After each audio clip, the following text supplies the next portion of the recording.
আমন্ত্রণ রাতের বাংলাদেশে। শুরুতেই জানাবো শিরোনামগুলো।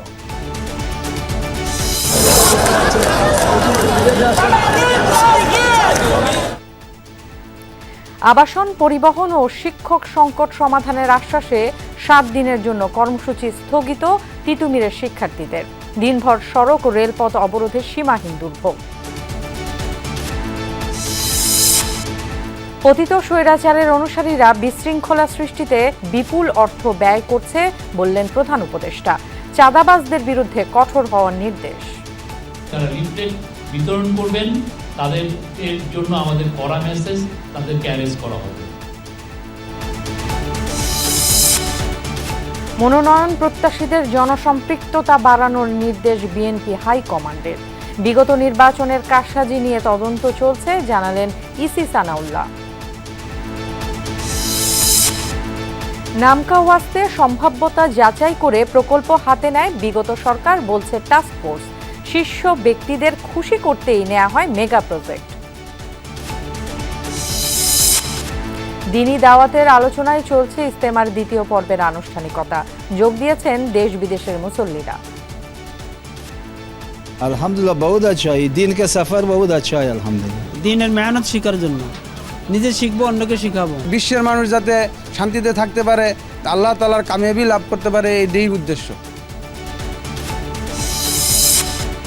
জ্ঞান বিদ্যার দেবী সরস্বতীর সামনে শিশুদের হাতে খড়ি। দেশ ও জাতির কল্যাণে ভক্তদের প্রার্থনা। প্রার্থনা যেন বিদ্যা বুদ্ধি জ্ঞানে পরিপূর্ণ হতে পারি। সবার যে স্বপ্নগুলো আছে সেগুলো যেন পূরণ হয়। শিক্ষা দীক্ষায় যেন আমরা সত্যিকারের মানুষ হয়ে উঠি। এছাড়াও রাতের বাংলাদেশে থাকছে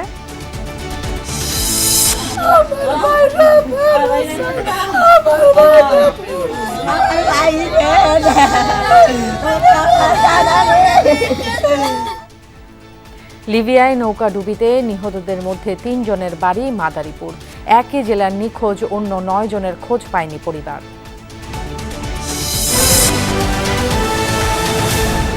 সরকারের পক্ষ থেকে বেশ কিছু দাবি পূরণের আশ্বাসে 7 দিনের জন্য কর্মসূচি স্থগিত করেছে বিশ্ববিদ্যালয়ের দাবিতে আন্দোলনরত তিতুমির কলেজের শিক্ষার্থীরা। বিকেল থেকে রাত 9:30 পর্যন্ত মহাখালীর রেল লাইন অবরোধ করে তারা। সেখানে আছেন আমাদের সহকর্মী শাকিল হাসান, তার কাছে যাচ্ছি। শাকিল, আন্দোলন স্থগিতের বিষয়ে শিক্ষার্থীদের সাথে সচিবের কি আলোচনা হলো, একটু বিস্তারিত জানতে চাই।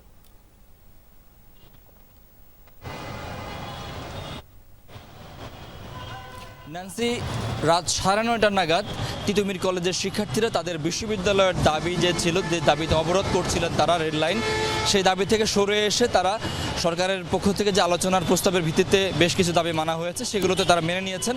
মেনে নিয়ে তাদের সড়ক অবরোধ প্রত্যাহার করেছেন এবং প্রত্যাহারের পরপরই কিন্তু এই সড়কটিতে যান চলাচল শুরু হয়েছে ট্রেন চলাচলও। এরই মধ্যে বেশ কয়েকটি ট্রেন চলাচল আমরা দেখেছি, এই রেল ক্রসিং পাস করে গেছে সেই ট্রেনগুলো। এবং সন্ধ্যা থেকেই তিতুমিরের শিক্ষার্থী এবং শিক্ষকদের সঙ্গে শিক্ষা মন্ত্রণালয়ের একটি প্রতিনিধি দল আসেন। তারা কলেজ প্রাঙ্গণে বৈঠক করেন এবং সেই বৈঠকের থেকে সিদ্ধান্ত আসে যে আপাতত কলেজকে বিশ্ববিদ্যালয়ে রূপান্তর করার যে বিষয়টি সেটি নিয়ে তারা এখন আর আলোচনা করছেন না। তবে শিক্ষার্থীদের অন্যান্য যে দাবিগুলো ছিল, অর্থাৎ আবাসন সমস্যা সংকট সমাধান করা, তাদের অন্যান্য জমিকে সেখানে আবাসন ব্যবস্থা তৈরি করা এবং পরিবহন সংকট সমাধান করা, কলেজের লাইব্রেরিকে ঠিক করা, নতুন করে তৈরি করা, পাশাপাশি চলতি শিক্ষাবর্ষে শিক্ষার্থীদের কোন প্রতিষ্ঠানের বা কোন পরিচয়ের ভিত্তিতে তাদেরকে ভর্তি করা হবে সে বিষয়ে দ্রুতই সিদ্ধান্ত নেওয়া হবে বলে এই কমিটি জানিয়েছে। এবং এই আলোচনার প্রেক্ষিতে কিন্তু তারা শিক্ষার্থীরা তাদের দাবি মেনে নিয়েছে এবং মেনে নিয়ে তারা এই অবরোধটি প্রত্যাহার করেন এবং প্রত্যাহারের পরপরই এই সড়কটি তারা ছেড়ে দেন এবং মিছিল করে তারা ক্যাম্পাসে ফেরত গেছেন। এবং শিক্ষা মন্ত্রণালয়ের যে প্রতিনিধি দল এসেছিলেন তারাও কিন্তু সেই তাদের সিদ্ধান্তগুলো জানিয়ে দিয়েছেন যে আগামী 7 দিনের মধ্যে তারা এই সিদ্ধান্তগুলো বাস্তবায়ন করবেন। শিক্ষার্থীরা বলেছেন আগামী 7 দিন পর্যন্ত তারা এই কর্মসূচি প্রত্যাহার করেছেন। যদি এই 7 দিনের মধ্যে তাদের এই দাবিগুলো, যে আলোচনার ভিত্তিতে যে সিদ্ধান্তগুলো এসছে সেগুলো যদি বাস্তবায়ন করা না হয় সেক্ষেত্রে তারা আবারও জোরালো কর্মসূচি দেবেন। শাকিল, আপনাকে ধন্যবাদ। দর্শক, যেমনটা আসলে শাকিল জানাচ্ছিল, আবাসন, পরিবহন, শিক্ষক নিয়োগ, ল্যাব স্থাপনের আশ্বাসের প্রেক্ষিতে 7 দিনের জন্য কর্মসূচি স্থগিত করেছে তিতুমিরের শিক্ষার্থীরা। মন্ত্রণালয়ের আশ্বাসে অবরোধ তুলে নিয়েছেন তারা। এ সময় শিক্ষা মন্ত্রণালয়ের উপসচিব মোহাম্মদ নুরুজ্জামান বলেন, হল, পরিবহন, অবকাঠামোর বিষয়ে ইতিবাচক সিদ্ধান্ত নেওয়া হবে। আমরা অবশ্যই টিএনটি মিনিস্ট্রি এবং গণপূর্তর সঙ্গে অতি দ্রুত বসবো, বিশেষ করে এই জমি বরাদ্দ এটা কিভাবে পাওয়া যাবে সেই সংক্রান্ত বিষয়ে, এবং সেখানে যদি আবাসিক নতুন বিল্ডিং করার সুযোগ থাকে তাহলে সেক্ষেত্রে আমরা বিবেচনা করব। পরিবহন সংকট নিরসনের জন্য আগামী 7 দিনের মধ্যে এই মন্ত্রণালয় একটা দৃশ্যমান অগ্রগতির ঘোষণা এই তিতুমির কলেজকে জানাবে, সবার সামনে প্রকাশ করবে। দর্শক, মহাখালীতে রেল লাইন অবরোধের কারণে কমলাপুর স্টেশন থেকে বেশ কিছু ট্রেন গন্তব্যে ছেড়ে যেতে পারেনি। এতে ভোগান্তিতে পড়েন যাত্রীরা। কমলাপুর রেল স্টেশনে আছেন এই মুহূর্তে সহকর্মী রিয়াজ রায়হান, সরাসরি যাচ্ছে তার কাছে। রিয়াজ, অবরোধ তো তুলে নিয়েছে শিক্ষার্থীরা, এখন কি ট্রেন চলাচল শুরু হয়েছে কিনা, যে শিডিউল বিপর্যয় হয়েছে সেই বিষয়ে রেল কর্তৃপক্ষ কি জানালো?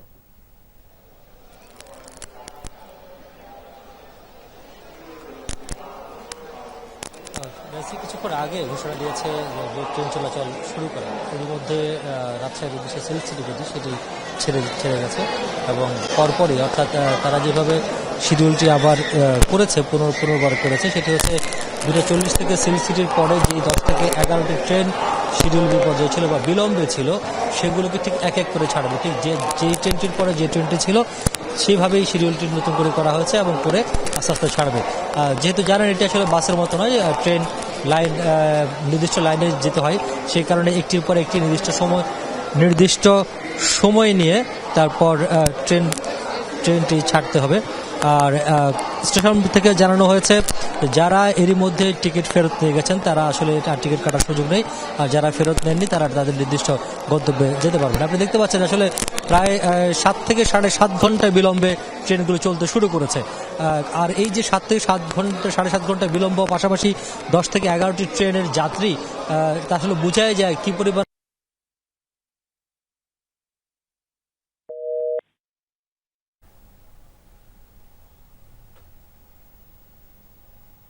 রেল লাইন অবরোধ করে মানুষকে দুর্ভোগে ফেলা, সেটি সব পক্ষেরই দায় তারা দিচ্ছেন, এবং তারা বলছেন সমস্যাগুলো যাতে দ্রুত সমাধান করা যায়, এবং এই কারণে যাতে যাত্রী বা মানুষের যে সাধারণ মানুষের ভোগান্তি না হয় সেদিকে সবাইকে খেয়াল রাখা জরুরি। তবে যাত্রীরা এখন মোটামুটি কিছুটা আশাবাদী, যদিও অনেক ঘন্টা বিলম্ব হয়েছে এবং বেশ কিছু দুর্ভোগ তারা সঙ্গী করে বাড়ি ফিরতে পারবেন, এটি এখন খুশির খবর। রিয়াজ, আপনাকে ধন্যবাদ। আইন শৃঙ্খলা পরিস্থিতি নিয়ন্ত্রণে কাজ করে যাচ্ছে স্বরাষ্ট্র মন্ত্রণালয়, তবে আগের থেকে অবস্থা অনেক উন্নত বলে জানান স্বরাষ্ট্র উপদেষ্টা। আর কারা এ ষড়যন্ত্রের কারণ সেটা সকলের জানা বলে মনে করেন স্বরাষ্ট্র উপদেষ্টা। আওয়ামী লীগের সকল ষড়যন্ত্র নির্মূল করার কথা জানিয়েছেন উপদেষ্টা আসিফ মাহমুদ। সাথে বিভিন্ন আন্দোলনে মাঠে নামা শিক্ষার্থীদের ধৈর্য ধরার আহ্বান জানান তথ্য উপদেষ্টা নাহিদ ইসলাম। নানা দাবিতে রাজধানী সহ দেশের বিভিন্ন জায়গায় প্রতিদিনই চলছে বিক্ষোভ, অবরোধ সহ নানা কর্মসূচি। এর মধ্যে তিতুমির কলেজ শিক্ষার্থীদের বিশ্ববিদ্যালয় ঘোষণার আন্দোলনে যানজটে নাজেহাল ঢাকা। এ নিয়ে সচিবালয়ে স্বরাষ্ট্র উপদেষ্টা শিক্ষার্থীদের সহনশীল হওয়ার আহ্বান জানান। এই আন্দোলনে অন্য কারো ইন্ধন থাকতে পারে এমন ইঙ্গিত করে তিনি বলেন, এসব কর্মসূচি জনগণকে অতিষ্ঠ করে তুলেছে। এই আইন শৃঙ্খলা না, এরা তো লোকজনকে অতিষ্ঠ করে ফেলতেছে দিনের পরে দিনে, কিন্তু তাদের এই দাবি দাওয়া কিন্তু বেড়ে চলছে। এটার পিছনে কারা জড়িত আছে এটাও কিন্তু আপনারা জানেন। এই যে দুর্ভোগ হচ্ছে, এটার থেকে পরিত্রাণের উপায় তারা এই রেল লাইন ছেড়ে দিয়ে তারা তাদের ক্যাম্পাসে গিয়া যত ধরনের তাদের দাবি দাওয়া আছে তারা তাদের কর্তৃপক্ষের কাছে পেশ করুক। তিতুমির কলেজ শিক্ষার্থীদের ধৈর্য ধরার আহ্বান জানিয়েছেন তথ্য উপদেষ্টা নাহিদ ইসলাম। আমি বলবো যে তিতুমির কলেজের শিক্ষার্থীদেরকেও ধৈর্য ধারণ করার এবং তাদের শিক্ষা জীবন এবং তাদের শিক্ষা প্রতিষ্ঠানের প্রতিও সরকার আন্তরিক এবং দায়িত্বশীল, কিন্তু এই মুহূর্তে হয়তো অনেক কিছু করা সম্ভব না। তো জনভোগান্তি না করে আমরা যাতে সেই বিষয়টা মাথায় রাখি। এদিন আরেক উপদেষ্টা আসিফ মাহমুদ বলেছেন, বিভিন্ন দাবি আদায়ের নামে ফ্যাসিবাদী শক্তি সক্রিয় হবার চেষ্টা করছে, কিন্তু তাদের সেই অপতৎপরতা সফল হবে না। তুরস্কে দেওয়ার মতো পরিস্থিতি 5 আগস্টের পর থেকেই ঘটছে এবং ফেব্রুয়ারিকে কেন্দ্র করে এক ধরনের বিশৃঙ্খলা তৈরি করার চেষ্টা আছে, কিন্তু এখন পর্যন্ত তারা তাতে সফল হয়নি। আপনারা জানেন যে বাংলাদেশের জনগণ এটা নিয়ে খুবই উদ্বিগ্ন এবং মানুষ চায় না আওয়ামী লীগ কোনোভাবেই তার মতাদর্শ, তার নাম নিয়ে একটা এরকম গণহত্যা ঘটানোর পর আবারও ফিরে আসুক। দেশের বিভিন্ন জায়গায় চুরি, ছিনতাই ও মব অ্যাটাকের পেছনে বিতাড়িত শক্তির হাত আছে বলে উল্লেখ করেন এই উপদেষ্টারা। অলক হাসান, যমুনা নিউজ, ঢাকা। পতিত স্বৈরাচার শেখ হাসিনার অনুসারীরা বিশৃঙ্খলা সৃষ্টি ও বিভ্রান্তি ছড়াতে বিপুল অর্থ ব্যয় করছে। এ বিষয়ে সবাইকে সজাগ থাকার আহ্বান জানান প্রধান উপদেষ্টা ডক্টর মোহাম্মদ ইউনূস। রাষ্ট্রীয় অতিথি ভবন যমুনায় আইন শৃঙ্খলা পরিস্থিতি পর্যালোচনায় উচ্চ পর্যায়ের এক বৈঠকে নিরাপত্তা প্রধানদের আইন শৃঙ্খলা নিবিড়ভাবে পর্যবেক্ষণে কমান্ড সেন্টার স্থাপনের নির্দেশ দেন প্রধান উপদেষ্টা। সন্ধ্যায় ফরেন সার্ভিস একাডেমিতে ব্রিফিংয়ে জানানো হয়, পতিত স্বৈরাচার ও নিষিদ্ধ সংগঠনের নামে যারাই লিফলেট বিতরণ করবে তাদেরকে গ্রেফতার করা হবে, কারণ লিফলেটে থাকা কথাগুলো আইন শৃঙ্খলা পরিস্থিতির জন্য হুমকি স্বরূপ। এছাড়া রোজায় খাদ্য ও নিত্য প্রয়োজনীয় পণ্যের মূল্য স্থিতিশীল রাখতে চাঁদাবাজদের বিরুদ্ধে কঠোর অভিযান চালানোর নির্দেশ দিয়েছেন প্রধান উপদেষ্টা। যারা লিফলেট বিতরণ করবেন তাদেরকে জন্য আমাদের কড়া মেসেজ, তাদেরকে অ্যারেস্ট করা হবে, কারণ লিফলেটের মধ্যে যে সমস্ত কথা আছে সেটা খুবই খুবই মানে ল অ্যান্ড অর্ডার সিচুয়েশনকে হুমকি এফেক্ট করার কথা। তো এদের বিরুদ্ধে ব্যবস্থা নেওয়া হবে। পুলিশের যে ডাটা তাতে দেখা যাচ্ছে যে গত আসলে 5 বছরের মধ্যে এই বছরই এই গত 4 মাসে সেপ্টেম্বর থেকে ডিসেম্বরে সবচেয়ে কম হত্যাকাণ্ড সংঘটিত হয়েছে।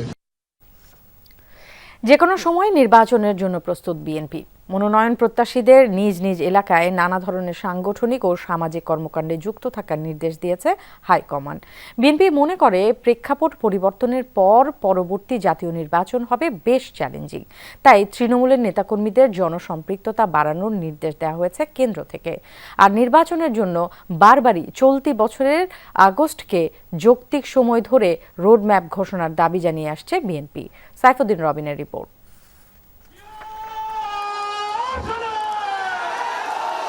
5 আগস্টের পরিবর্তিত পরিস্থিতিতে জাতীয় সংসদ নির্বাচন ঘিরেই দলের সব কর্মকাণ্ড পরিচালনা করছে বিএনপি।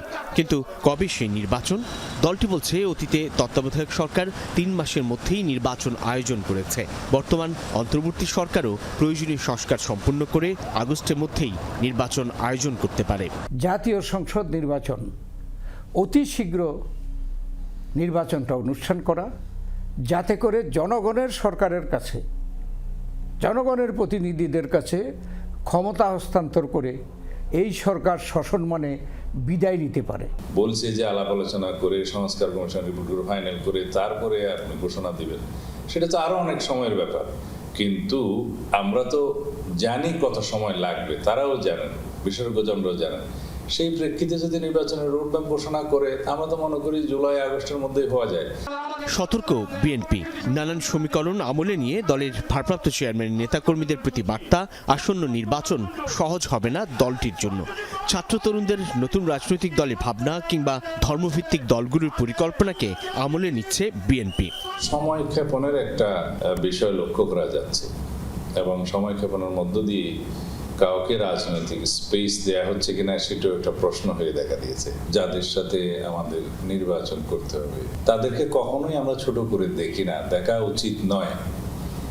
এবং মানুষের সামনে যদি আমরা খুব বেশি ওভার কনফিডেন্স নিয়ে যাই, সেটাও কিন্তু ভালো মেসেজ নয়। প্রত্যেকটি দল তো চেষ্টা করবে তাদের নিজেদেরকে প্রজেক্ট করার জন্য, এটাই স্বাভাবিক এবং এটা আমাদের গ্রহণ করা উচিত এবং আমাদেরকে এটা রেসপেক্ট করা উচিত। এবং নতুন রাজনৈতিক দল যদি কেউ করতে হচ্ছে তাকেও আমরা গ্রহণ করা উচিত। ভোটের লড়াই বেশ প্রতিদ্বন্দ্বিতাপূর্ণ হবে বলে মনে করলেও বিএনপির লক্ষ্য 2/3 আসন জয়। আওয়ামী লীগ সংবিধানে যে বিষয়গুলো সন্নিবেশিত করেছে, নিজেদের একটা ম্যানিফেস্টো ওখানে বসিয়ে দিয়েছে, এটাকে পরিবর্তন করতে হলে সংসদে 2/3 মেজরিটি লাগবে। মনোনয়ন দেওয়ার ক্ষেত্রেও স্বচ্ছ ভাবমূর্তির তরুণ এবং ত্যাগী নেতৃত্বকে প্রাধান্য দেওয়ার কথা জানিয়েছে বিএনপি।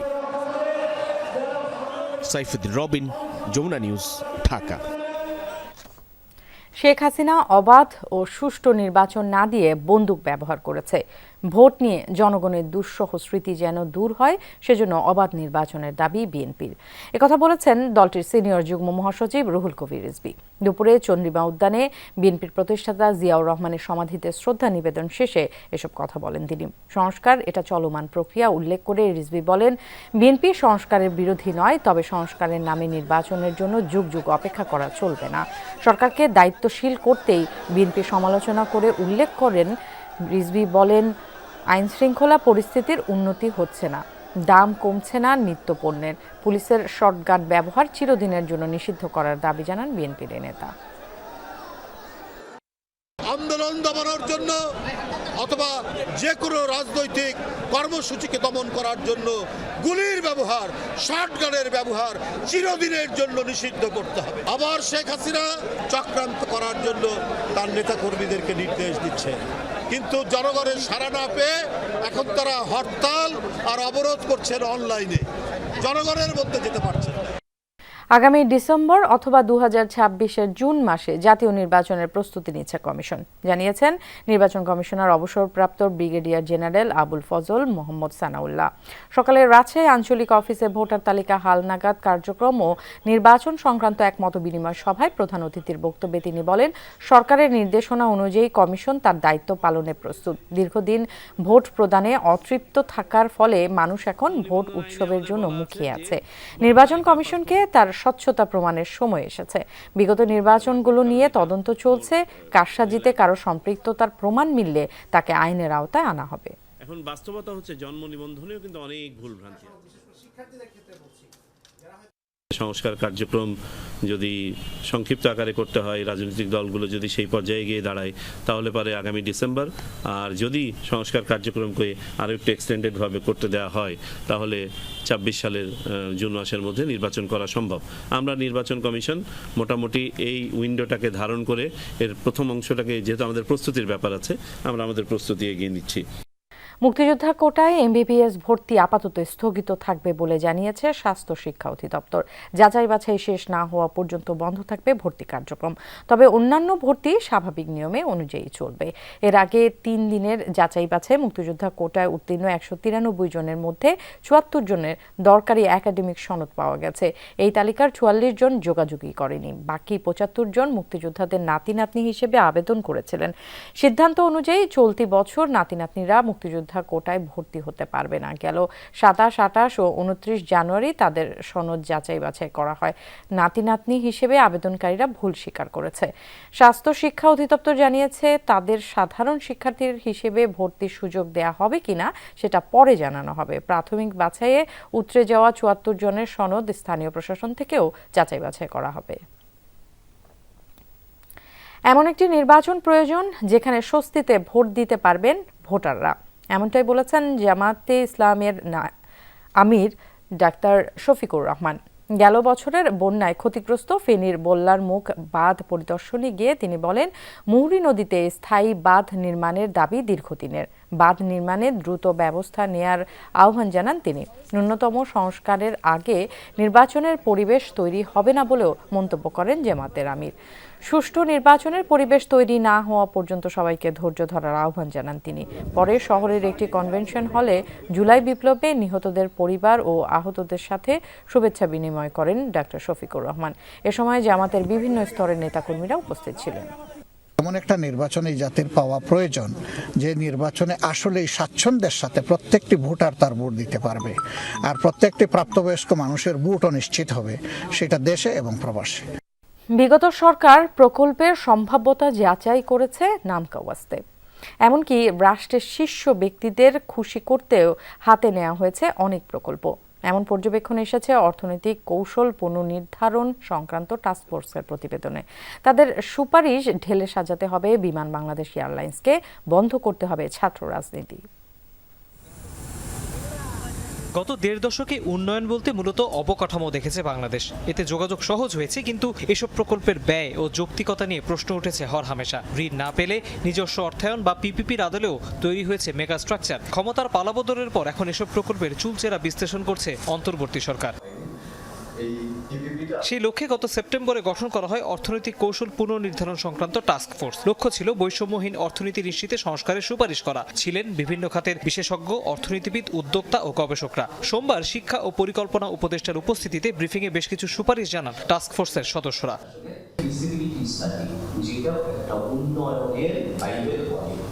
যেটা নর্চল হবে কিন্তু তারও একটা টলারেন্স থাকে। আমরা একটা বাইরে চলে যাচ্ছি 100%, 200% ভেরিয়েশন চলে আসতেছে। তাহলে এই প্রজেক্টটা আদৌ ফিজিবল কিনা এটা যদি রিক্যালকুলেট করা হয় প্রথম হিসাবটা, তাহলে দেখা যাবে আসলে প্রজেক্টটা শেষ পর্যন্ত ফিজিবল হচ্ছে না। স্বায়ত্তশাসন দেওয়া হয়েছে কিন্তু রাজনৈতিক প্রভাবের কারণে এমনকি যে যারা ওই আসনে বসেছিলেন তাদের নিজস্ব দুর্বলতার কারণে কিন্তু বাংলাদেশ ব্যাংকের নিয়ন্ত্রণকারী সংস্থা হিসাবে এটার দুর্বলতা প্রমাণিত হয়েছে। গত ডিসেম্বরে public borrowing was exceeding high, around 19%. যেখানে প্রাইভেট সেক্টর ক্রেডিট গ্রোথ হচ্ছে only 7%. তারপরে এটা যদি ইন্টারেস্ট রেটের জন্য না হয়ে থাকে তাহলে it was something crowding out the effect as well. এ সময় ছাত্র রাজনীতি বন্ধের সুপারিশ নিয়ে প্রশ্ন করেন সাংবাদিকরা। জবাবে টাস্ক ফোর্সের প্রধান জানান, শিক্ষার সঠিক পরিবেশ নিশ্চিতেই এই প্রয়াস। তারা দেশের কাজ এগিয়ে আসবে এটাই তো স্বাভাবিক, কিন্তু সেটার জন্য ক্ষেত্র না। শুধু ক্ষেত্র যদি একমাত্র হয় বাবাকে এবং মহাখালীর বলে, তাহলে এইটা তো কোনো স্টুডেন্ট পলিটিক্স যদি এইটা আমরা চাই তাহলে থাকবে, কিন্তু এটা নিয়ে তো রিফিল করে একটা আমাদের একটা ক্ষেত্র তৈরি করতে হবে। এ সময় বিমান বাংলাদেশ এয়ারলাইন্সের বর্তমান অবস্থা প্রসঙ্গে মন্তব্য করেন পরিকল্পনা উপদেষ্টা। বাংলাদেশ সহজে তো ওখানকার যে ভেস্টেড ইন্টারেস্ট এটা করতে দেবে না, তার থেকে বরং এটাকে দুই ভাগ করে এক ভাগ বিদেশি ম্যানেজমেন্টে দিয়ে দেওয়া, ওই যে কাকে দেবে সিঙ্গাপুর এয়ারলাইন্স বা কাতারকে, আরেক ভাগ আমাদের বাংলাদেশ বিমানই চালাক, দেখি একদমই সেম রিসোর্স, সেম সব কিছুই একই অ্যাসেট দিয়ে কোনটা কি করে দেখা যাবে। ব্রিফিংয়ে তিতুমির কলেজের অবরোধ দিয়ে প্রশ্ন উঠলে আগের কথাই জানান শিক্ষা ও পরিকল্পনা উপদেষ্টা। পরিষ্কার বক্তব্য গতকাল দিয়েছি, পত্রিকায় আছে, সবকিছুর একটা সময় জায়গা, এবং আজকে আমরা যা নিয়ে আলোচনা করছি সেটাই আলোচনা করি। তৌহিদ হোসেন, যমুনা নিউজ, ঢাকা।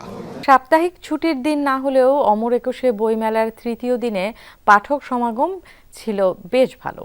মেলার শুরু থেকেই মানুষের আনাগোনা আশাব্যঞ্জক হওয়ায় খুশি প্রকাশক, লেখক ও স্টল মালিকরা। ধীরে ধীরে বাড়তে শুরু করেছে নতুন বইয়ের সংখ্যাও। ক্রেতা, দর্শনার্থীরাও স্টলে স্টলে ঘুরে কিনছেন তাদের পছন্দের বইগুলো। মেলার গেট খুলে দেয়া হয় বেলা ৩টায়। সাপ্তাহিক ছুটির মতোই মানুষের আনাগোনা শুরু থেকে। এত প্রকাশনী, এত নতুন বই, সব হাতের নাগালে। বইপ্রেমীদের জন্য প্রাণের এই মেলাটাই নতুন বইয়ের ঘ্রাণ নেবার আর পাতা উল্টে খানিকটা পড়ে নেবার দারুণ সুযোগ।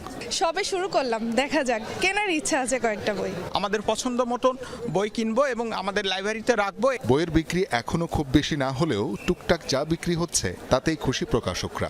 নতুন কিংবা আগের প্রকাশিত যাই হোক না কেন, পাঠকরা তাদের পছন্দের লেখকের বই কিনতে পেরে খুশি। আমার ইচ্ছে ছিল যে বইমেলা থেকে বই কিনবো, একদম রাইটারের সিগনেচার নিয়ে, অটোগ্রাফ নিয়ে। তো আজকে আমার ওই ইচ্ছেটা পূরণ হয়েছে। প্ল্যান করে এসেছিলাম যে দুই একটা বই কিনবো, সো একটা কেনাও হয়ে গেছে। যেভাবে আসতেছে আশা করতেছি যে এবারে ছিল গতবারের চাইতেও ভালো হবে। প্রথম দিকে তো আসলে ইয়াং জেনারেশন আসে, একটু ঘুরে দেখে ফিরে, তো ওইটাই এখন, কিন্তু বই বিক্রি হচ্ছে।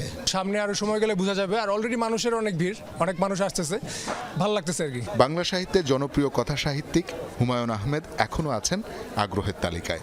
সাথে নতুন লেখকদের অনেকেই পাচ্ছেন ভক্তদের ভালোবাসা। তাই এবারের বইমেলা বিগত বছরের চেয়ে জমবে বলে আশা অনেকেরই। আমি এখনো অনেক মিস করি হুমায়ুন আহমেদের বই, তো ঘুরে ফিরে দেখা যায় যে আমি ওইখানটায় গিয়ে খানিকটা আটকাই। হুমায়ুন স্যারের চোখের জল এবং হুমায়ুন স্যারের শুটিংয়ের সাথে ওনার সম্পর্কিত এই বই দুটোর উপরে পাঠকের মোটামুটি আগ্রহ আছে। সামনে কি ধরনের স্টেপ ফলো করলে আপনি আপনার লাইফের একটা গোল অ্যাচিভ করতে পারবেন, সেটা বই পড়ার মাধ্যমেই আমরা জানতে পারবো। এদিন মেলায় 32টি নতুন বই এসেছে। সব মিলিয়ে নতুন বইয়ের সংখ্যা দাঁড়ালো 45। প্রকাশকদের আশা, এই সপ্তাহে অন্তত 2 শতাধিক নতুন বই আসবে মেলায়। শওকত মঞ্জু শান্ত, যমুনা নিউজ, ঢাকা। 8.5 কোটি টাকার অবৈধ সম্পদ অর্জন ও 134 কোটি টাকার অস্বাভাবিক লেনদেনের অভিযোগে সাবেক সমাজ কল্যাণ মন্ত্রী নুরুজ্জামান আহমেদ, তার স্ত্রী ও ছেলের বিরুদ্ধে পৃথক 3টি মামলা করেছে দুর্নীতি দমন কমিশন। মামলাগুলোর এজাহারে বলা হয়, অবৈধ উপায়ে 5 কোটি 32 লাখ টাকার সম্পদ অর্জন এবং 31টি ব্যাংক হিসাবে 62 কোটি 8 লাখ টাকার সন্দেহভাজন লেনদেনের প্রমাণ মিলেছে নুরুজ্জামানের বিরুদ্ধে। তার স্ত্রী হোসনে আরার 25টি ব্যাংক হিসেবে রয়েছে 50 কোটি 43 লাখ টাকার সন্দেহজনক লেনদেন। পিতার ক্ষমতার অপব্যবহার করে জ্ঞাত আয় বহির্ভূত 2 কোটি 6 লাখ টাকার সম্পদ অর্জন এবং 10টি ব্যাংক হিসেবে মোট 22 কোটি 43 লাখ 2,925 টাকার সন্দেহজনক লেনদেনের তথ্য পাওয়া গেছে ছেলে রাকিবুজ্জামানের বিরুদ্ধে। আসামিদের বিরুদ্ধে দুদক আইন, মানি লন্ডারিং প্রতিরোধ আইনে পৃথক 3টি মামলা করেছে। গাজীপুরে আগুনে পুড়েছে আনোয়ারা বেগম নামের একটি টিনশেড মার্কেট। ফায়ার সার্ভিস জানায়, বিকেল 3:30টার দিকে চান্দনা চৌরাস্তার মার্কেটের একটি দোকান থেকে আগুনের সূত্রপাত হয়। এতে বন্ধ হয়ে যায় সড়কে যান চলাচল, ব্যাহত হয় ট্রেন চলাচলও। ভোগড়া, জয়দেবপুর সহ আশেপাশের ফায়ার সার্ভিসের থেকে 5টি ইউনিট আসে। 1.25 ঘন্টার চেষ্টায় নিয়ন্ত্রণে আনে আগুন। অগ্নিকাণ্ডের কারণ জানা যায়নি এখনো। টঙ্গীর তুরাগ তীরে শুরু হয়েছে মাওলানা জুবায়েরের অনুসারীদের দ্বিতীয় পর্বের বিশ্ব ইজতেমা। ফজরের নামাজের পর আম বয়ানের মধ্য দিয়ে শুরু হয় দ্বিতীয় পর্বের ইজতেমা। এতে অংশ নিচ্ছেন সারা দেশের অন্তত 22 জেলার মুসল্লিরা। সেই সাথে বিশ্বের 72টি দেশের প্রায় 3,500 মুসল্লি অংশ নিয়েছেন এই পর্বে। টঙ্গী থেকে বিস্তারিত জানাচ্ছেন সহকর্মী আশিক মাহমুদ। ফজরের নামাজের পর আম বয়ানের মধ্য দিয়ে টঙ্গীর তুরাগ তীরে শুরু হয়েছে শুরায়ে নিজামের অনুসারীদের দ্বিতীয় পর্বের ইজতেমা। ভোরের তীব্র কুয়াশা উপেক্ষা করে দেশের বিভিন্ন প্রান্ত থেকে জড়ো হতে থাকেন মুসল্লিরা। প্রতি বছর আমি ইজতেমায় আসি, আমি আবার সফরেও যাই। আমাদের শুধু একটাই চাওয়া, যেন আমরা আখিরাতের জন্য কিছু করতে পারি। দুনিয়ার কিছু চাই না, দুনিয়ার কোনো মোহ আমাদের মধ্যে নাই, শুধু একমাত্র আল্লাহকে সন্তুষ্ট করা আর মোহাম্মদ রাসূলুল্লাহ সাল্লাল্লাহু আলাইহি ওয়াসাল্লামের তরিকায় জীবনযাপন করা আমাদের উদ্দেশ্য এবং লক্ষ্য। সব সময় আল্লাহ বিল্লাহ করব, তাসবিহ পড়ব, মহান আল্লাহরে ডাকব, রাসূলকে স্মরণ করব। দ্বিতীয় পর্বের প্রথম দিন দুপুর পর্যন্ত আনুষ্ঠানিক বয়ান না হলেও প্রতিটি খিত্তায় কোরআন তেলাওয়াত, নফল ইবাদতে মশগুল ছিল সবাই। আত্মশুদ্ধি সহ ইসলামের সুমহান বাণী মানুষের কাছে পৌঁছে দেওয়ার প্রত্যয় তাদের চোখে মুখে। আমাদের নিজের পকেটের পুজা খরচ করে সময় দিয়ে রাত দিয়ে একমাত্র আসি শুধু আল্লাহকে রাজি করার জন্য। আমরা দিনকে হাসিল করার জন্য, দিন শিখার জন্য, দিনের মেহনত শিখার জন্য, নিজে শিখবো, অন্যকে শিখাবো। এই দেশের মানুষের জন্য আল্লাহর কাছে প্রার্থনা করুন বা দোয়া করুন যেন আল্লাহ সবাইকে ভালো রাখে। সারা বিশ্বের মানুষ যাতে শান্তিতে থাকতে পারে, আল্লাহ তাআলার কামিয়াবি লাভ করতে পারে, এই উদ্দেশ্য। বিশ্বের 72টি দেশের প্রায় 3,500 বিদেশি মুসল্লি অংশ নিয়েছে এই পর্বে। আলহামদুলিল্লাহ বহুত আচ্ছা, এই দিন কে সফর বহুত আচ্ছা है আলহামদুলিল্লাহ। এই দিনই সফর है ने आखिरत का फिक्र है, जन्नत का फिक्र, अल्लाह की खातिर, ये बहुत अच्छा है। मुसलमान इस मकसद में दुनिया में आया। জোহরের নামাজের পর পাকিস্তানের মাওলানা জিয়াউল হকের হেদায়েতি বয়ানের মধ্য দিয়ে শুরু হয় ইজতেমার মূল আনুষ্ঠানিকতা। পুলিশ বলছে, প্রথম ধাপের মতোই কঠোর নিরাপত্তা নিশ্চিত করা হয়েছে টঙ্গী মাঠে। রোববার কারা ড্রোন উড়িয়েছে তাও খতিয়ে দেখা হচ্ছে বলে জানান তিনি। গতকালকে আখেরি মোনাজাতের সময় একটি ড্রোনের ঘটনা ঘটে, যে ড্রোনটি পাবলিকের ড্রোন ছিল। আমরা খতিয়ে দেখছি এটি কারা উড়িয়েছিল। এই ড্রোনটি কোনো একটি বেলুনের সাথে বেঁধে ফুটে যায়, বেলুনগুলি ফুটে যায়, জনগণ আতঙ্ক হয় এবং ছোটাছুটি করে ব্যথা পেয়েছে। আগামী 5 ফেব্রুয়ারি আখেরি মোনাজাতের মধ্য দিয়ে শেষ হবে মাওলানা জুবায়েরপন্থীদের দ্বিতীয় পর্বের আনুষ্ঠানিকতা। টঙ্গীর এই তুরাগ তীরে প্রতি বছর 2 পর্বে অনুষ্ঠিত হয় বিশ্ব ইজতেমা। তবে বেশ কিছু কারণে এবছরের বিশ্ব ইজতেমা অনুষ্ঠিত হচ্ছে 3 পর্বে। গতকাল আখেরি মোনাজাতের মধ্য দিয়ে সুষ্ঠুভাবে সম্পন্ন হয়েছে প্রথম পর্বের আনুষ্ঠানিকতা। সব ভেদাভেদ আর রেশারেশি ভুলে আগামী পর্বগুলোও শান্তিপূর্ণভাবে শেষ হবে, এমনটাই প্রত্যাশা সকলের। আশিক মাহমুদ, যমুনা নিউজ, টঙ্গীর তুরাগ তীর, গাজীপুর। জ্ঞান ও বিদ্যার আশীর্বাদ নিয়ে মর্তে আবির্ভাব দেবী সরস্বতীর। ফুল প্রসাদ আর মন্ত্রজপে সকালে দেবীর পূজা শুরু হয় ঢাকা বিশ্ববিদ্যালয়ের জগন্নাথ হলের মাঠে। সেখানে অর্ধ শতাধিক মণ্ডপে দেবীর কাছে জ্ঞান ও বিদ্যার প্রার্থনা করেন সনাতন ধর্মাবলম্বীরা। পূজা পরিদর্শনে আসেন 2 উপদেষ্টা। এ সময় আন্দোলনরত শিক্ষার্থীদের ধৈর্য ধরার আহ্বান জানিয়েছেন উপদেষ্টা নাহিদ ইসলাম। বিদ্যা, বুদ্ধি, জ্ঞান ও সুরের মহিমা তারই দীক্ষা। মাঘ মাসের শুক্লপক্ষের পঞ্চমী তিথিতে রাজহংসে চড়ে মর্তে আসেন দেবী সরস্বতী। ভক্তকুলে ছড়িয়ে দেন জ্ঞান ও সুরের আশীর্বাদ। বসন্ত পঞ্চমীতে দেবী সরস্বতীর আবির্ভাব ঘিরে সকাল থেকেই ঢাকা বিশ্ববিদ্যালয়ের জগন্নাথ হলের মাঠে এই আয়োজন। সকাল 8:45 থেকেই দেবী অর্চনা ও মন্ত্রপাঠের মধ্য দিয়ে শুরু হয় দেবী বন্দনা। ফুল প্রসাদ দিয়ে দেবীকে সন্তুষ্ট করতে চলে মন্ত্রজপ। জগন্নাথ হল মাঠের 72টি মণ্ডপে দেবীর কাছে জ্ঞান প্রাপ্তির প্রার্থনা করেন ভক্তকুল। ঢাকা বিশ্ববিদ্যালয়ের প্রতিটি অনুষদের পক্ষ থেকেই মণ্ডপ স্থাপন করা হয়। মণ্ডপ সজ্জায় ছিল সৃজনশীলতার ছোঁয়া।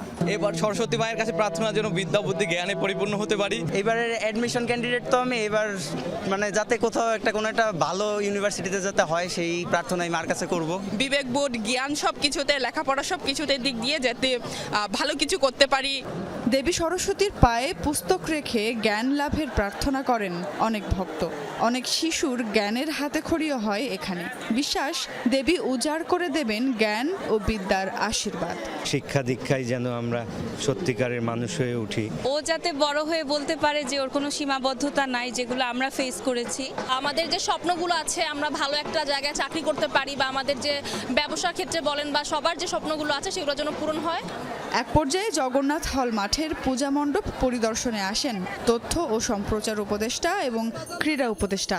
সনাতন ধর্মাবলম্বীদের সরস্বতী পূজার শুভেচ্ছা জানান তারা। সে সঙ্গে দেশের শৃঙ্খলা রক্ষায় সকলকে ধৈর্যশীল হওয়ারও আহ্বান জানান। তিতুমির কলেজের শিক্ষার্থীদেরকেও ধৈর্য ধারণ করার এবং তাদের শিক্ষা জীবন এবং তাদের শিক্ষা প্রতিষ্ঠানের প্রতিও সরকার আন্তরিক এবং দায়িত্বশীল। কিন্তু এই মুহূর্তে হয়তো অনেক কিছু করা সম্ভব না, তো জনভোগান্তি না করে আমরা যাতে সেই বিষয়টা মাথায় রাখি। সরস্বতী পূজার কথাটা শুনলে ছোটবেলার কথা মনে পড়ে। আমরা স্কুল থেকে এই পূজা উদযাপন করা, এই পূজাকে নিয়ে একটা যে উৎসবমুখর পরিবেশ সেটা দেখে এসেছি। পুষ্পাঞ্জলির মাধ্যমে শেষ হয় পূজা পাঠ। তবে শুধু এই বসন্ত পঞ্চমীতেই নয়, বিনা হাতে শ্বেত শুভ্র দেবী সরস্বতী সবাইকে আশীর্বাদ বর্ষণ করুন সারাটি জীবন, এই প্রার্থনা সনাতন ধর্মাবলম্বীদের।